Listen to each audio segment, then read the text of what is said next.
Hi പ്രിയമുള്ള മാതാപിതാക്കളെ, കുഞ്ഞുങ്ങളെ, പരീക്ഷയെല്ലാം കഴിഞ്ഞ് നിങ്ങൾ അവധിക്കാലത്തിലേക്ക് പ്രവേശിക്കുക അല്ലേ? ഈ അവധിക്കാലം എങ്ങനെ ചെലവഴിക്കണമെന്ന് ചില പ്ലാനുകളൊക്കെ ഉണ്ടോ നിങ്ങൾക്ക്? തീർച്ചയായിട്ടും കാണും. എൻ്റെ ചെറുപ്പകാലത്ത് ഞാൻ അമ്മ വീട്ടിലൊക്കെ പോകുമായിരുന്നു. നിങ്ങളും ബന്ധുവീടുകളിലൊക്കെ പോകണം കേട്ടോ. പക്ഷേ ഈ അവധിക്കാലത്ത് നിങ്ങൾ പഠിക്കേണ്ട ഒരു കാര്യമുണ്ട്. എന്താണെന്നറിയോ? ഞാൻ പറയാൻ പോകുന്നത് പല കോഴ്സുകളെ കുറിച്ചോ അങ്ങനെയൊന്നും അല്ല. നിങ്ങൾ പ്രാർത്ഥിക്കാൻ പഠിക്കണം. പ്രാർത്ഥന എന്ന് പറയുന്നത് ഏറ്റവും വലിയ പോസിറ്റീവ് എനർജിയാണെന്നേ. ദൈവത്തെ പറ്റി എന്താ പറയുന്നത്? ദൈവം സ്നേഹമാണെന്നാ. ഈ ഭൂമിയിലെ ഏറ്റവും വലിയ പോസിറ്റീവ് എനർജി എന്താ? സ്നേഹം തന്നെയാണ്. അപ്പോൾ ദൈവത്തിന്റെ അടുത്ത് ചെന്നാൽ നമുക്ക് എന്ത് കിട്ടും? സ്നേഹം കിട്ടും.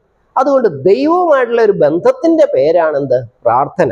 നിങ്ങൾ ChatGPT-യിലോ അല്ലെങ്കിൽ മെറ്റായിലോ ഒക്കെ ഒന്ന് അടിച്ചു നോക്കുക, importance of prayer in our life, അല്ലെങ്കിൽ scientific results due to prayer എന്നൊക്കെ അടിച്ചു നോക്കിക്കൂ.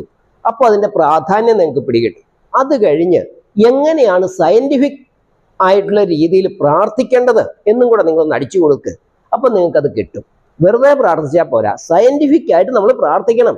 അപ്പോൾ ജീവിതത്തിൽ നിങ്ങളെ വിജയിപ്പിക്കാൻ ദൈവവും കൂടെ നിൽക്കും. ദൈവം കൂടെ ഉണ്ടെങ്കിൽ പ്രപഞ്ചവും കൂടെ ഉണ്ടാവും. പിന്നെ പരാജയമെന്ന് പറയുന്നത് അസാധ്യമാണ്.